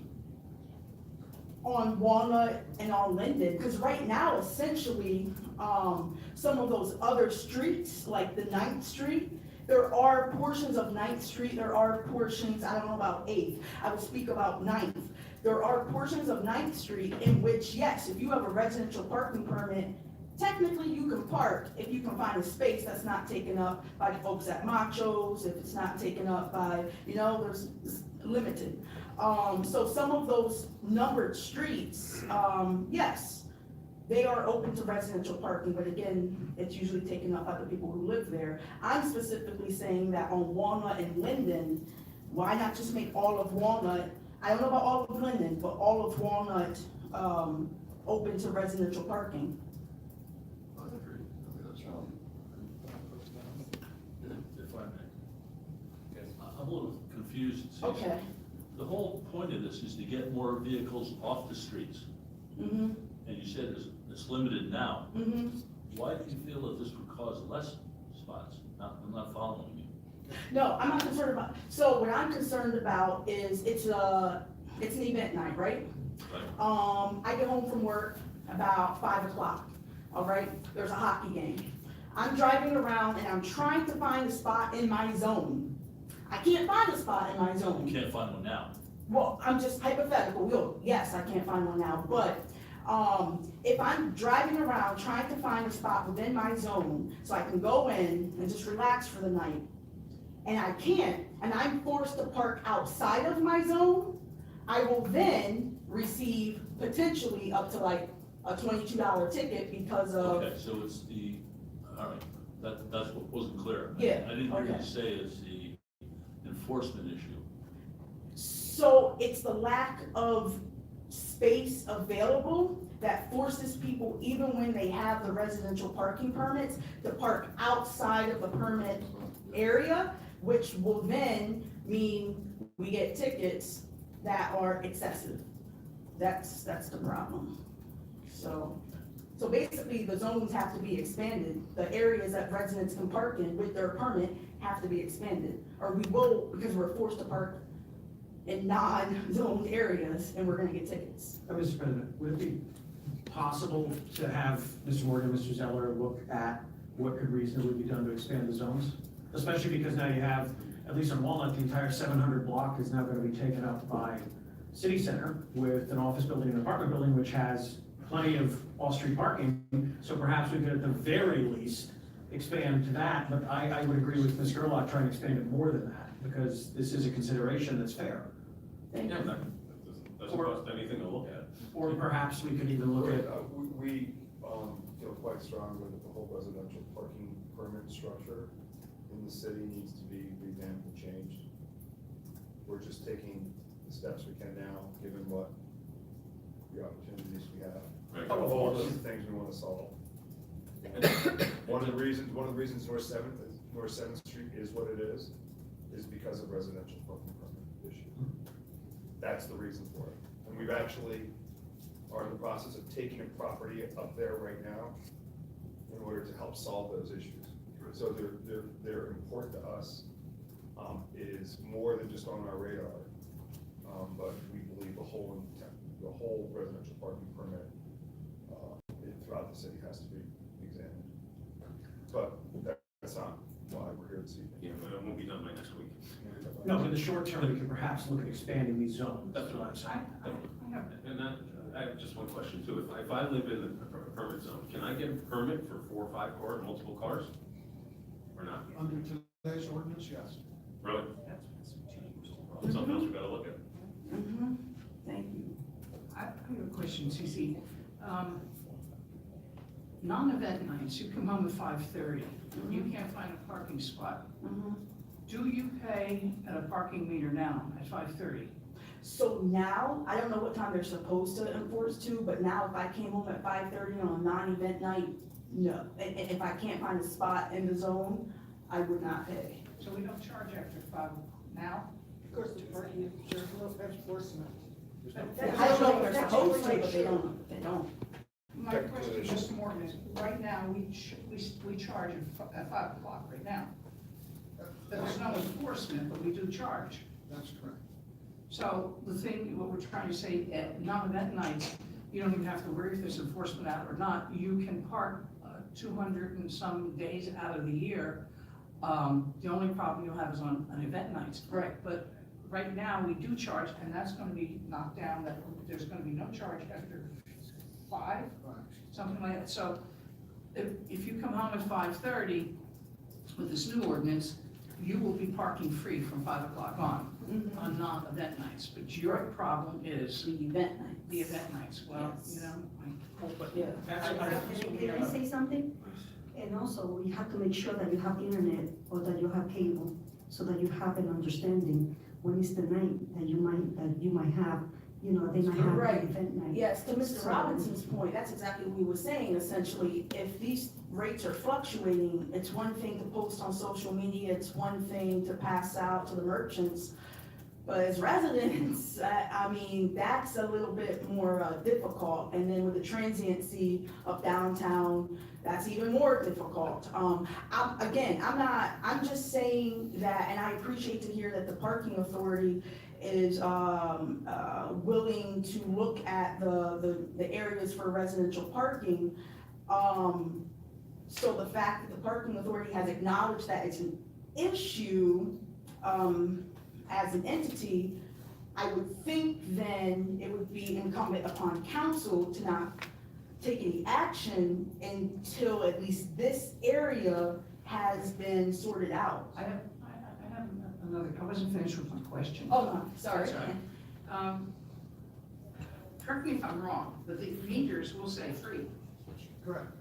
So this is gonna be very easy for the residents, when you pull up at 5 o'clock, without any ordinance or meetings or whatever, you're gonna pull up to this parking meter that's free on non-event nights, and it's gonna say free. So it can't be that hard for people to understand that parking is free. Now it's confusing, is the rent this much or this much, but with this new system, you're coming home from work at 5 o'clock, you park your car, and it says free.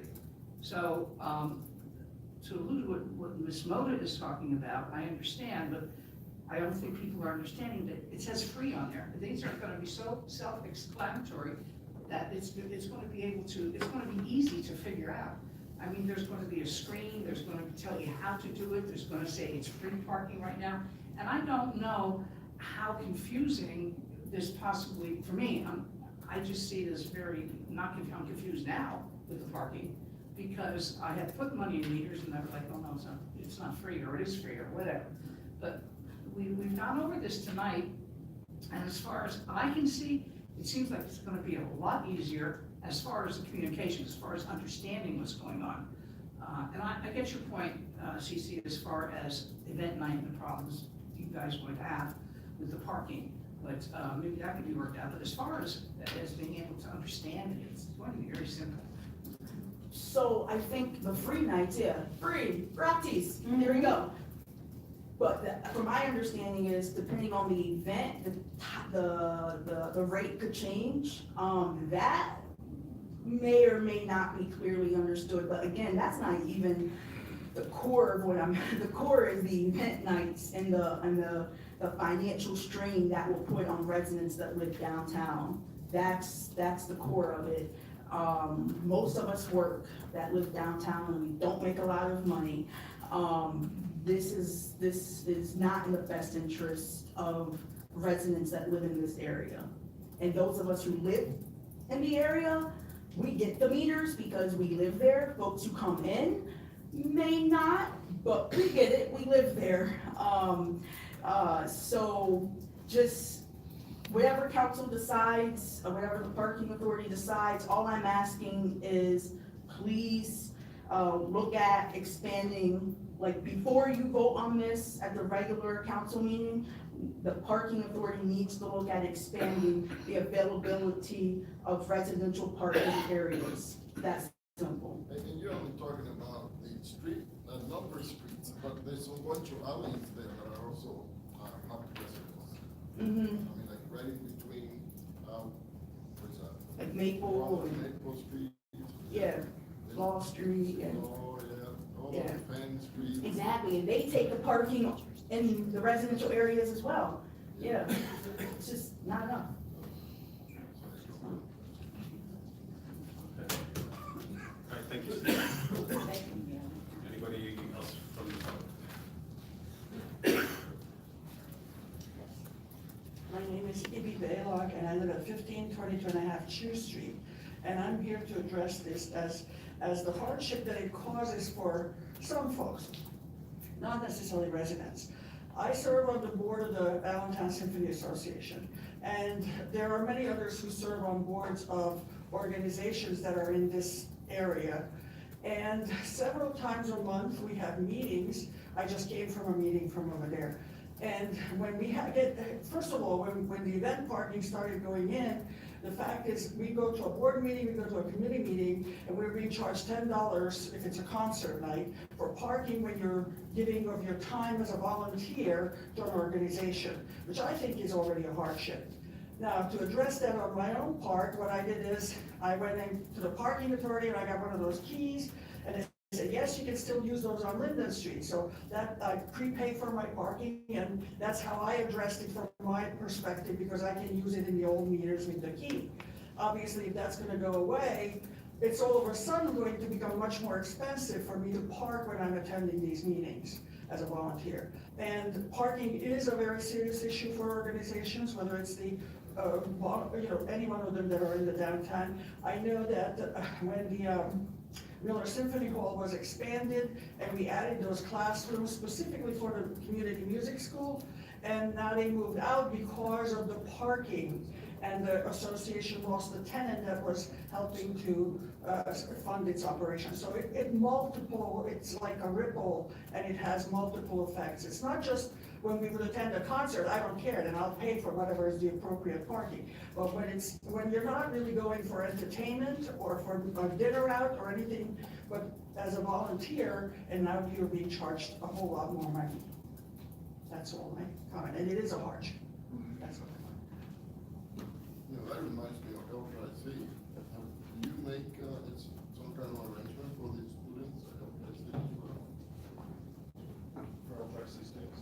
We haven't been approached for any.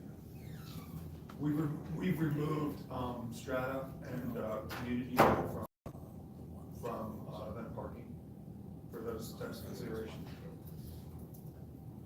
So they have a deck that they don't have to pay event rates at. And actually, strata is literally right next to something. Well, there's a parking garage right on the, I don't know. And that's not an event parking garage, so you don't have to pay on an event. I just don't, I even tried going in there for a volunteer thing one time, and I couldn't get in that parking garage. I don't know what's the deal. I pressed the button, I did everything, it didn't work. So I had to back out on 6th Street and go to the corner of the parking garage. At the transfer station center. Yes. Well, we think we finally have we didn't select the equipment. We think we finally have the equipment working, so try again. Let me ask you a question here, because there's a lot of, it seems like there's a bunch of questions that aren't getting answered, there's some concerns. These kiosks can be put in, there's nothing to stop them from being put in, and then to continue the parking rates as they would be right now, correct? Okay, so that would not be an issue, all right. That's just for my own personal, sir. Good evening, Glenn Keller, 2726 Farmer Street. Now, if we're going to replace the actual parking meters that exist at pretty much a rate of 1 parking meter per space, parking meters are kind of a mature technology. You drop a coin in and it goes and registers the time. And if there's a failure on that parking meter, then you're losing the ability to track that one particular parking space. Now, from what I understand, there's going to be 4 or 5 kiosks per block. And if that's the number that we're working with, then a failure of 1 kiosk will affect a respectable number of parking spaces. And the question I've got is my experience with some of the parking decks in the city, specifically the government deck here. Some of you know that I've reported trouble alarms sounding on the deck.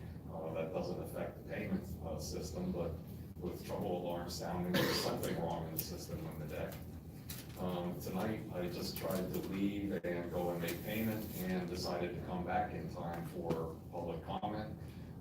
It's a situation that happens often enough, but tonight, with the government deck having 2 payment machines on it, not only one, but both are exhibiting some sort of fault. One of the screens displays no receipt available, and the other machine down on the 2nd level has a sign taped to it that says it does not accept coins. Now, when you consider that 100% of the payment machines in the government parking deck, which I would think would be the flagship parking deck, considering that that's where all visitors to City Hall and people wanting to do business with City Hall would likely park during business day, that they're exhibiting some sort of problem. I'm wondering how much of the reluctance to park in parking decks might relate to failures and faults in the payment machines that might not typically be exhibited by your average old parking meter technology. And if that needs to enter into the calculations of whether you convert to machines that may have similar mechanisms or technology to the payment kiosks that are already in parking decks, well, what are the failure rates going to be of the new machines, and what are the consequences going to be, not only to the finances of the city and the ability to collect payment, but also in the reputation of having machines that actually work in the city. And Mr. Morgan, now if somebody gets a parking ticket and they said the parking meter was faulty, your people go out and check it, if the parking meter was faulty, the ticket is voided, correct? Correct. However, with pay stations, they all work off the central server, number one. Number two, if there is an issue, you can use any pay station in the city. You are not confined to a pay station on that block Or your phone? or your phone. If there's a problem with the pay station, it'll send us a signal. Okay. But you could use any pay station in the city. And both of these instances that I've just heard, there was no restriction on paying. One didn't give you a receipt, and one you couldn't pay with points. So you could still pay either, at either. John and I started this discussion laughing at an article, so where was the single space meter invented? Somewhere in Oklahoma. And it was an article saying that how even the place where it was invented was switching over entirely to parking kiosks. Just because their failure rates are so much less. People try to jam single space meters, they put slugs in them, they can't take the bills. There's all sorts of failures for single space meters. I've used the kiosk in Pittsburgh where where it goes on your license number. I've used the kiosk in Philadelphia where you put the slip on top, and I've used the kiosk in Florida where you put the slip of paper on top. I can say I've never had a problem, and this is gonna be on a central server, which will let you know if there is an issue with it. In other words, does it issue receipts, by the way? Okay, so if it would be out of receipt paper, you know that. It would say out of service, and you could use any other machine in the city. What you have to remember is your license plate. Yeah, sure. No. Right, thank you. Sure, absolutely, go ahead.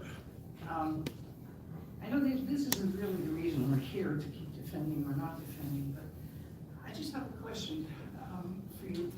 On your meeting nights, do you usually have meetings during midnights?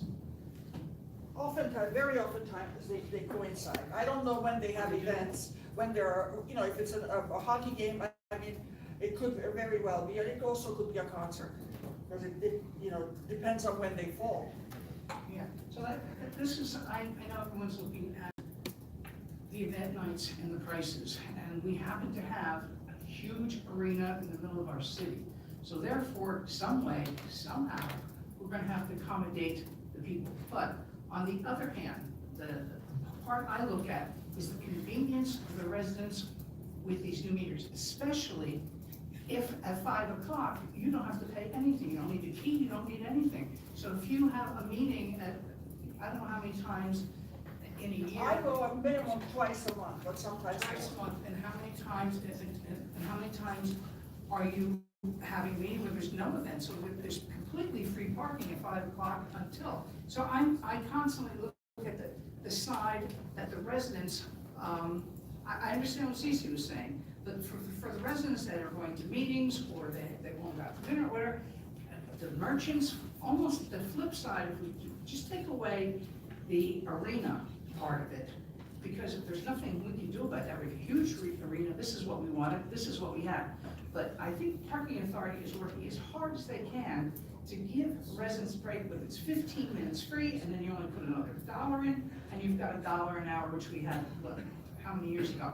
And also, in your situation, there may be nights that you may have a problem, but I would say, I just think paying $10 for parking for a night when I'm, giving up of my time to help an organization is unreasonable. What she's saying is she's volunteering her time to be on a board. She's coming in for a meeting. She doesn't mind paying, but I don't mind paying, I pay for parking in a regular meter, which I know, now but I'm costs me saying $1 an most of the hour. time you won't be So I'll pay $2 if I'm gonna be there for a 2-hour meeting, instead of paying $10. Have you used Strata? I have, It's right next to the Symphony. I don't know That's how not to event. get in. You go up and you press the button, you take a ticket. I didn't know that. Yeah, so What's the that's place not was? event parking. And also community deck also. You also remove community deck from event parking, so you don't pay $6 or $10 for those. So even on an event night, community deck would be $1 an hour max, including Okay. event nights. We'll try and have one conversation. Well, I was addressing specifically the meter. Right, right. Anybody else from the public? Nobody? Mr. Zuko? Mr. President, I'd like to make a motion, based on all the different uncertainties here with this thing, to table this indefinitely. No, I disagree with tabling it. Well, it's not a debatable motion. Yeah. I'm sorry. I will second it, but with the idea of tabling it for 2 weeks to allow the issues, I'll second a motion to table it for 2 weeks. I'll change my, Okay. Yeah, I would think an indefinite would be good. We gotta be able to iron these things out somehow, some ways. What is the next meeting? This is not coming up at the next meeting. Well, it's just been tabled. Yeah, but I'm saying. No, we gotta vote. Motion on the floor. Yeah, We have a motion to floor. vote to table. Right. In the absence of the solicitor. Well, Yeah. hold on a second, when there's a motion on the floor and it's been taken, it's a time to discuss it. No, it's not a debatable motion. It's just a motion to table. Because it's the table. Right. So you have to You just have to vote on Yeah, it. you It's got it. been seconded, so you vote to either accept the motion or not accept the We're motion. gonna vote on that, but if we vote to table it, it's for 2 weeks. We'd have another committee of the whole in 2 weeks. And it would not affect the kiosk being put in any way, shape, or form if that did happen. It would just be. Right, this is just to try and iron out some of the details between, I guess we couldn't discuss it anymore, I'm trying to find some information, and told that we couldn't discuss it. The law works for some people, not for others, that's what it is. Oh, well, like, you don't get enough of time to talk. I'm trying to ask the same type of questions, but I was shut down, but. Don't feel bad, I was too. So, Okay. let's just make it a vote. Mr. Make a Hanlon. motion to table the bill for 2 weeks and, until we schedule another meeting. He seconded it, right? Meeting. Who was seconded? Ms. Appa? Just for 2 weeks? Okay, yes. Mr. Hendricks? I'll agree for the 2 weeks. Mr. Greedy? Since I asked my question, I agree with this. Ms. Moda? Yes. Mr. Zuko? yes. Mr. Robinson? Yes. Mr. Glazer? Mr. McLean? Yes. Seeing nothing else on the agenda, this meeting is adjourned. I didn't mention my question.